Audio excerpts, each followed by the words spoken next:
decently proud of this. Like, it's good. Like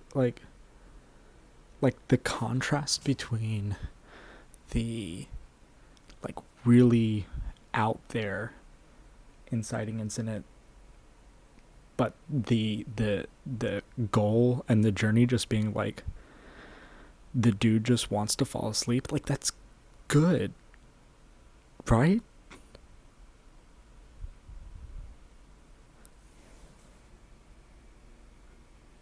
I've always felt that there was like that weird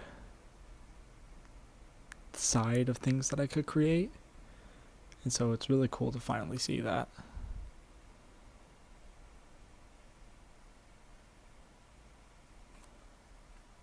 This is recording, right? Yeah, okay. I don't know. I'm stoked. It's cool. I probably shouldn't have done 2 passes of it. It's frozen at 23%. Fuck.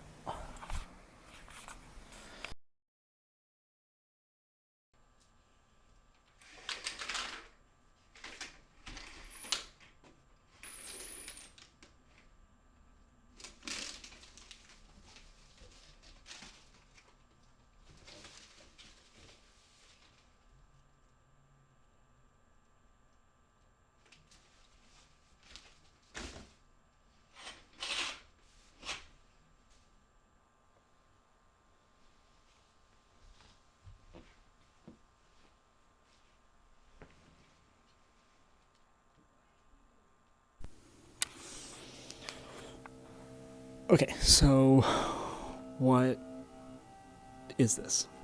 I'm in somewhat of like a lull, creatively, and my thought process was the reason why like I'm in this place is because like little things just kind of like throw me off. Like, I'll be making something that'll be good, and then like one little problem will kill a project. Like, I'll procrastinate that little thing until it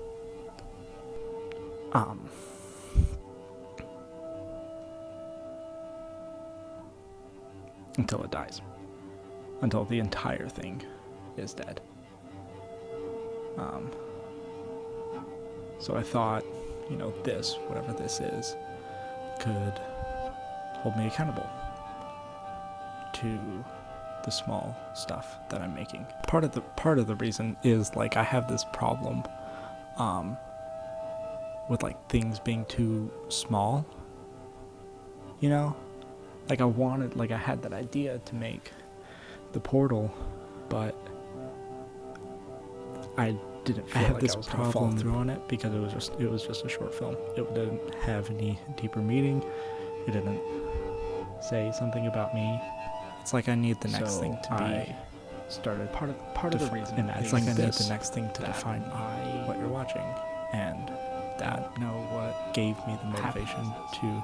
Part of the reason is just that I continue, because the thing is that like it's. I can't think of anything that I like. It's like I need a short attention span.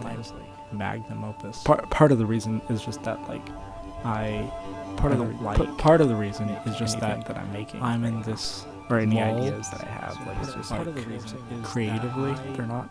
I had this problem anymore.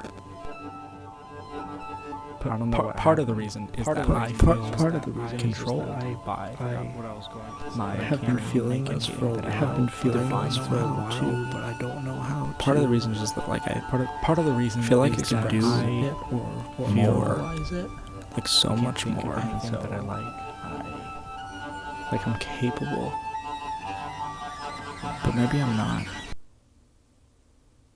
Part of the reason is that I just need to make something.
And then I got a job.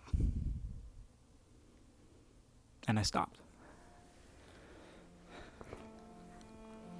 I stopped making that. For a bunch of reasons. There was a small problem. I had to record like early in the morning, and it was getting really hot because it was starting to be summer, and I didn't have time. Didn't have any time. I put so many hours into that. Figuring out the whole thing. The whole thing, actually, was timed out to Space Oddity. I was gonna find in the forest this like alien that was a replica of myself, and I was gonna do like the mirror thing where you have two people.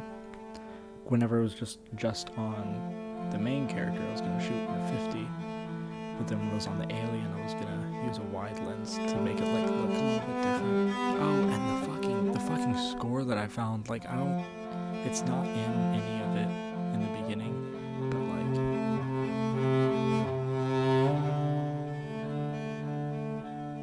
it was good.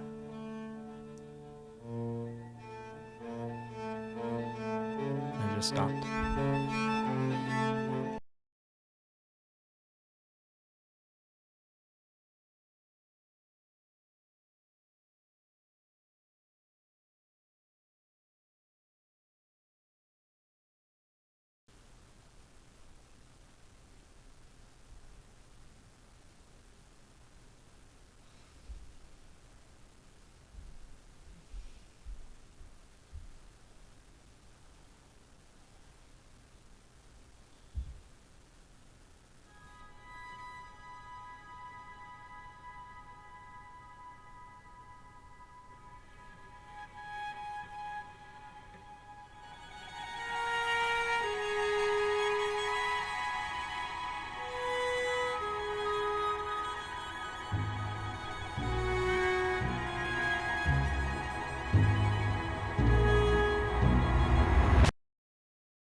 Darker days, but right now where I'm at,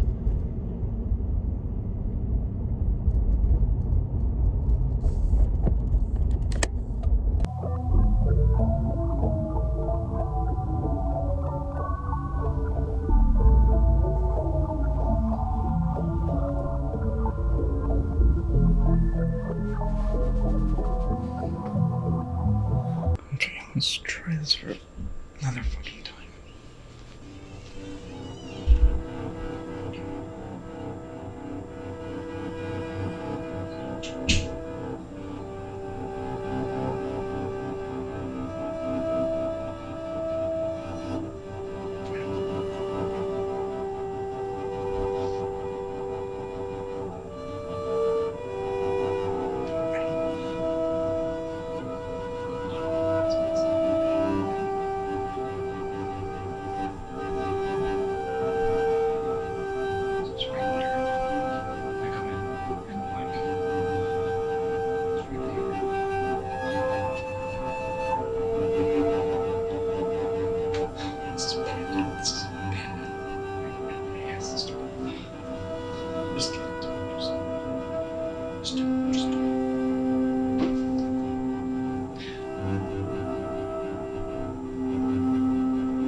I'm bad. I'm not gonna have a job. This fucking sucks. God. I don't know what the fuck I'm doing.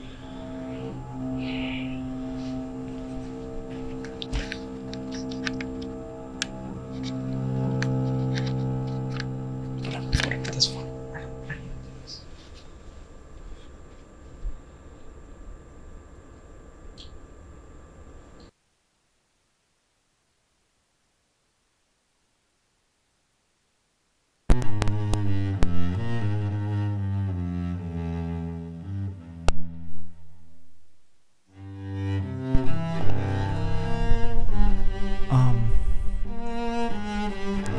Why the fuck am I making this? Or better question. Who is this for?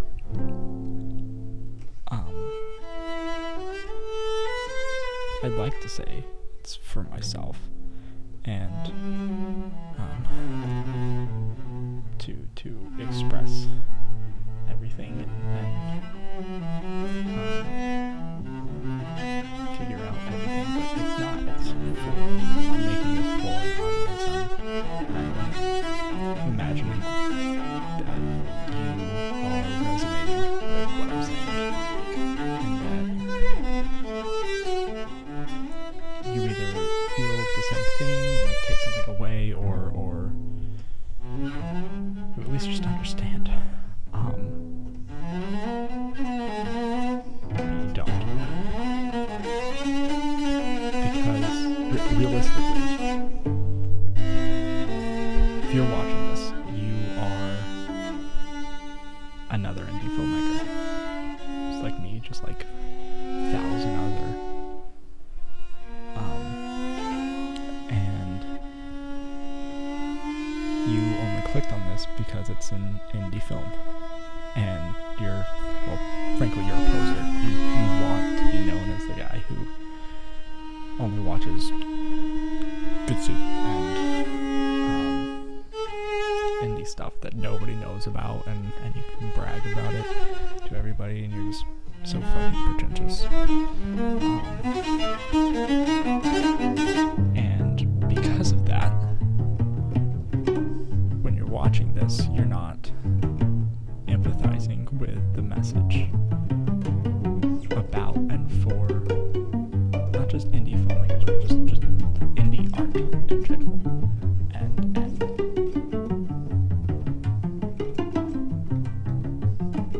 you're dissecting it.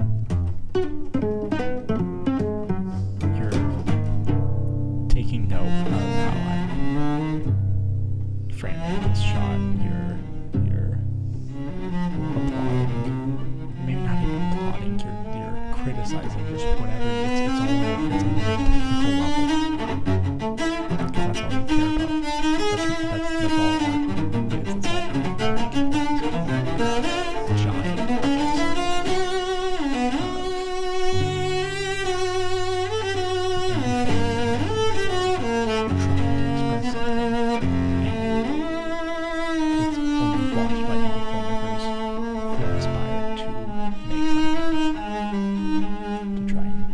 something, but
the fuck is this? This is the bullshit you spend your time doing? Like, seriously. Just roto-brushing a hand. That's it.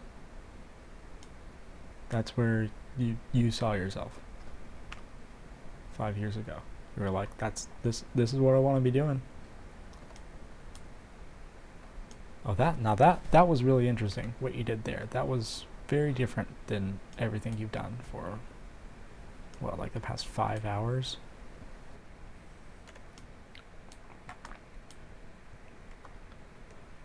Dude, you got me on the edge of my fucking seat right now. I can't even contain myself. Like, seriously, what the fuck? Like, after all the potential you had growing up, the hand, like,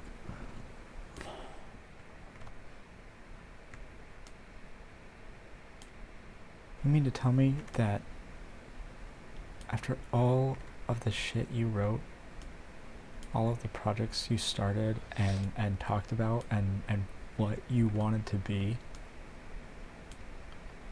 you're just gonna take a Tuesday off to roto-brush a hand?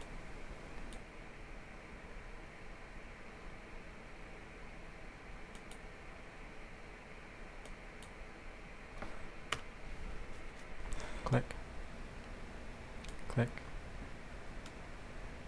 Click. Click. Fuck. I can't even. This is.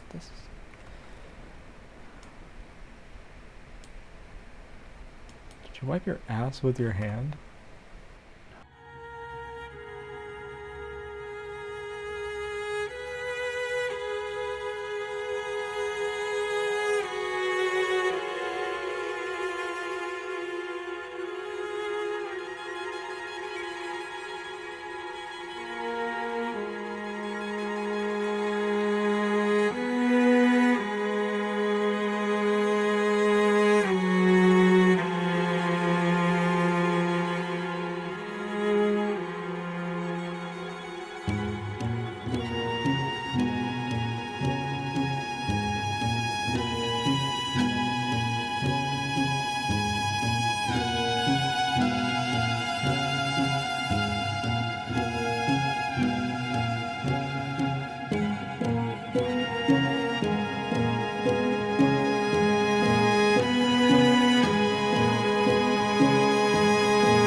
This is taking a lot longer than I expected.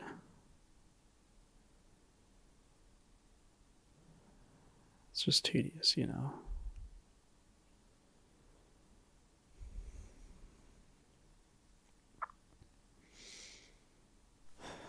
I watched a corridor video recently, and one of them was talking about how for VFX work, you're in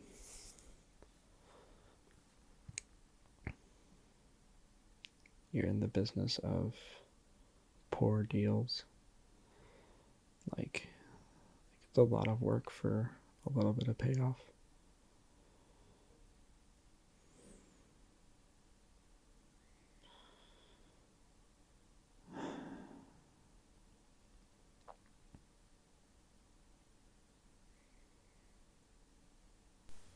I've been feeling pretty bad recently.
Hey guys, it's Rex, back again with another Premiere Pro tutorial where I show you how to become a Premiere Pro. Today we're going to be taking a look at the create something you love it look. So to get started, we're going to go ahead and open up Premiere. And I've got some footage right here. We can just scroll in and say like that's fine, and then press I for an endpoint. Over here, let's go a little bit further. That's fine. And O for an out point. Then what you're gonna want to do is just click anywhere inside of this window. Grab this down and drag it into this box down here. This is your sequence box. Okay, it's where your timeline is. It says sequence. It says timeline sequence. That's what this is. That's what I'm talking about when I say timeline and sequence. Just in case you didn't know, we're gonna want to create the black bars on the side, right? That's standard with the look that we're going for. So if I click up here in our project, click on, okay, down into the timeline, drag it all the way across the entire timeline, and then where'd your footage go? Oh no, it's gone. No, it's still there, but it's underneath it. If we click over here to effects and here, and drag this out to each of these corners, just about to where, so that there's good. Let me bring this in a little bit more. Now this looks wrong. This is the opposite. So if we click over here into inverted, and there we go. It's perfect. We've got the black bars on either side. That's the main big thing. You slap that on, people are gonna, and you wear a yellow shirt, people are gonna be like, oh, I see what you're doing. You're trying to copy the biggest filmmaker ever to exist. That's what you're trying to do. But if you want to take it to the next level, go over here, and I've got Lumetri up and just in my window up here. But you can find it by clicking on Windows. Input LUT. A LUT is something. I don't remember what any of these are. Boom. There we go. That's pretty cinematic. It's pretty good. It's a little bit dark though, so what I'm going to do, I'm going to grab this exposure slider, just bring that on up a little bit. Maybe just a little bit more.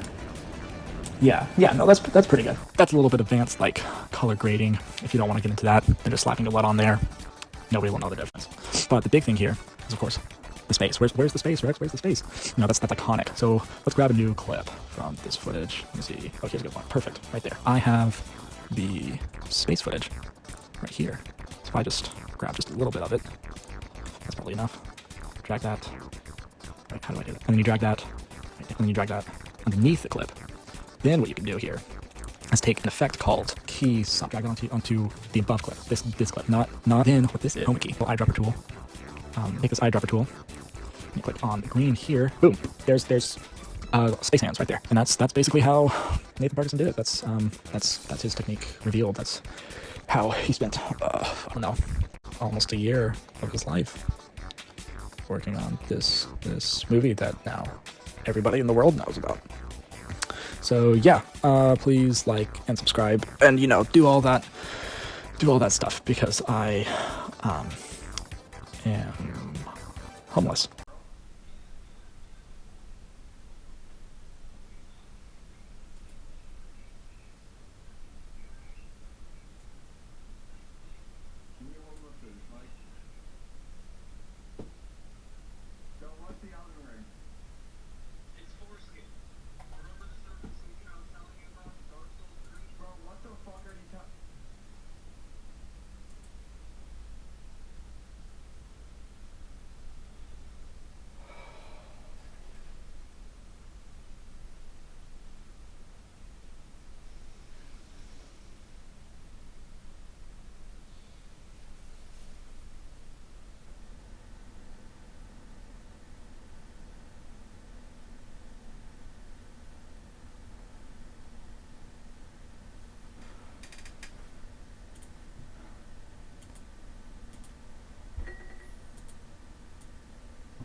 movie for the past 8, nearly 9 months. And during that time, I've tried really hard to work on not attaching my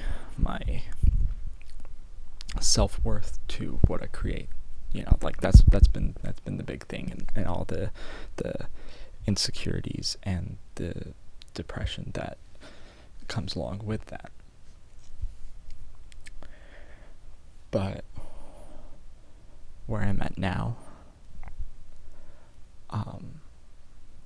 is I can look at the whole timeline of this film, and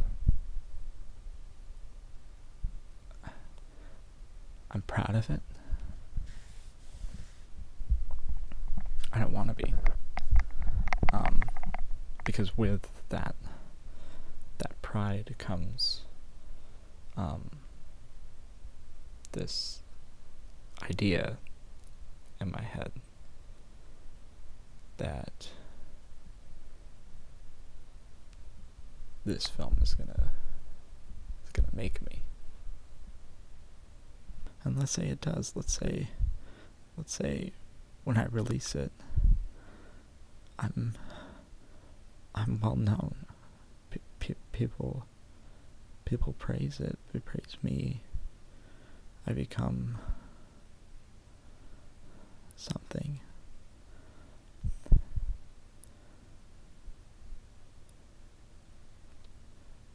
Do I regress at that point?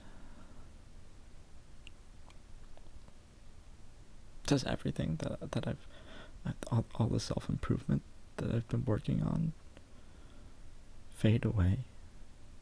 Or maybe even worse, what if I spend all this time working on it and no one cares? What like a few family members say, "Yeah, that was interesting, buddy."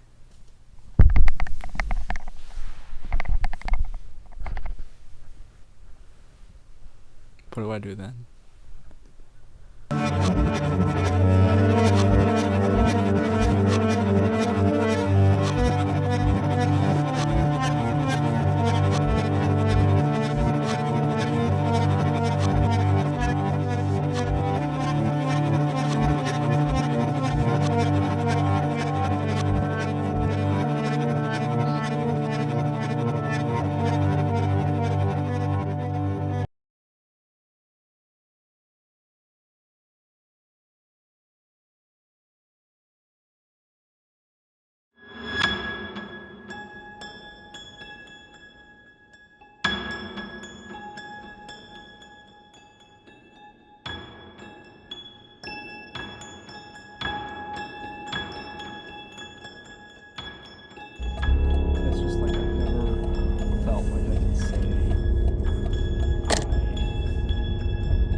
this is so hard.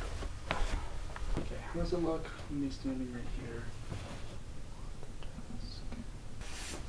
I kind of want to go a little bit wider. This might be enough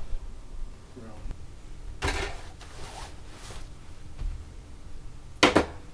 Where's all this paper coming from?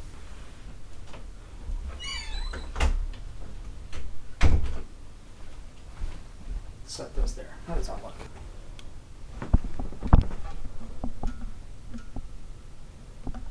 That's better. Oh, I bet I had a movie ticket in my pocket. I need to be scared. Okay, so if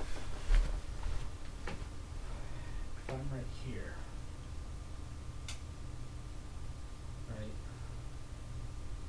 then the other guy can be like right.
For the most part, I've worked on this like very linearly. Like I was shooting it and editing it in chronological order. With like a little bit like planning just in my head, but like not much.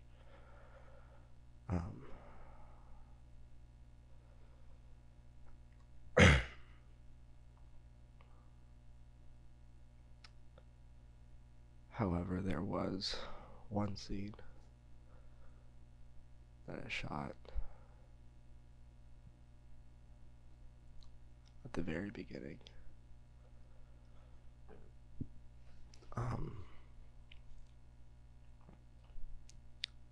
That I haven't been able to show yet.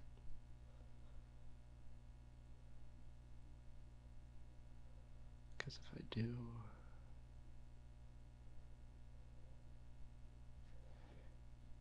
it means I have to die.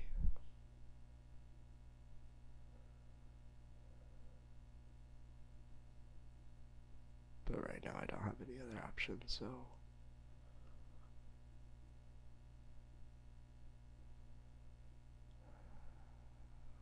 without further ado,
You might be wondering to yourself, like, well, who the hell is this guy?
A form of body modification made by inserting ink, dyes, and/or pigments, either indiable or temporary, into the dermis layer of the skin to form a design.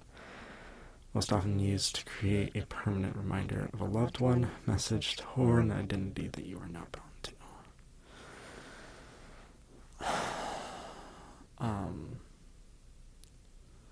There's this doodle that I've sprinkled around this film. You probably haven't noticed it. It's been pretty subtle, but what is it? Is it an eye? Is it a spaceship?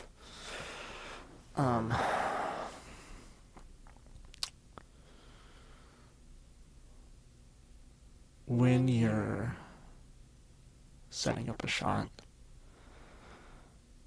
one of the most trickiest things to do is get the focus right. You get that wrong, then your whole shot's ruined. It looks like shit.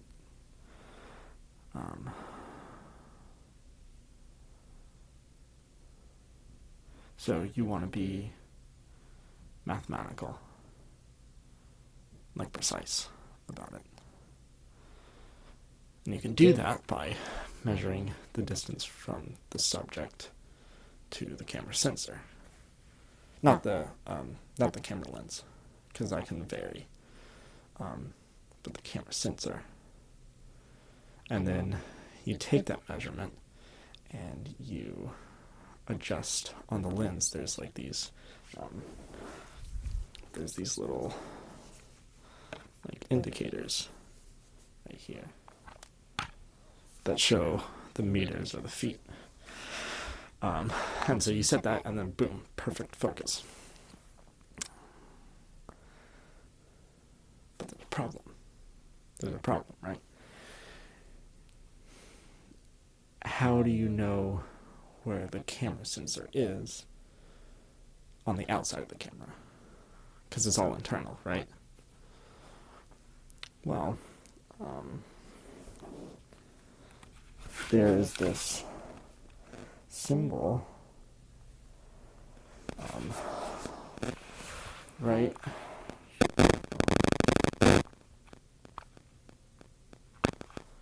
Right there. Symbol right there.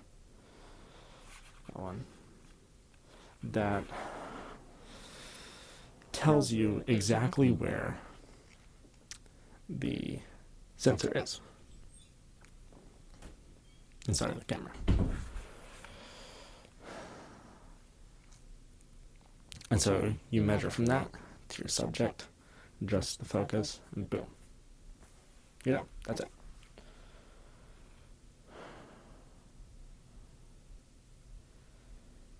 That symbol has been on almost every single camera since, like, forever. No matter what changes have been made to filmmaking, to Hollywood, to just cameras, that symbol has stayed the same. And so in a way, like, to me, it sort of encompasses everything. It's timeless. You can put everything, all filmmaking history, everything about the craft, into a line and a circle.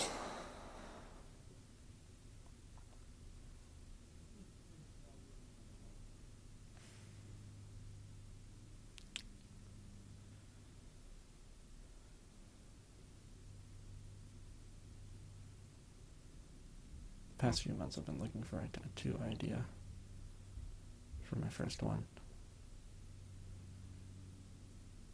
You know, like I wanted it to be important. You know, it's the first tattoo. You gotta, like, has to say something about you. It's gotta be like a big thing about your past or who you are. Like, you know, like it's a big deal. And so I was racking my brain. I probably put too much importance on it, but it finally clicked. I should brand myself as a devotion to what now controls me.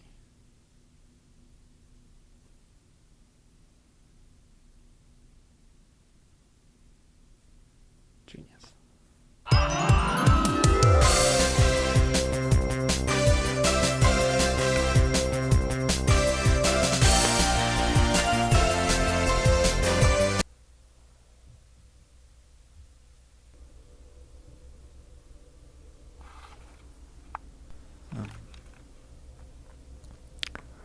I'm a filmmaker.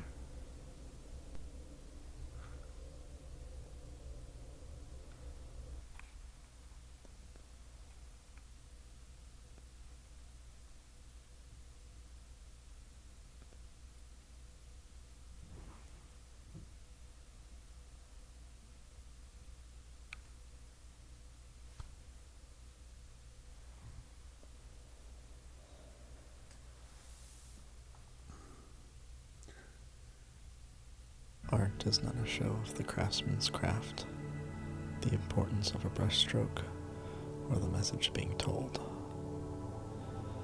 Instead, it is a leech in the artist's mind, a self-serving parasite sucking the life from its host, screaming to the craftsman, "I am your crafter." And it opens a door another eye closes. When it gives you your hands, it is only to puppeteer them. When it gives, it takes. False gifts from a false idol. This excrementum was once a larva, an idea you had of your own, until little by little you let it feed on you, devour you, control you. You let it feast because it promised life. An aspiration became a vacuum, and the last drop of blood was sucked from your veins. The death of an artist creates life. Fungus, maggots, and decay became residents in your mind, each one growing to the size of a man and becoming a pilot. All lines are fed to me. All my glances are storyboarded. I am without life, without control, and without self. I have pledged service to my craft and can never be human again. I have no will of my own, only the will of the art.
Close your eyes and look at yourself. What and who do you see?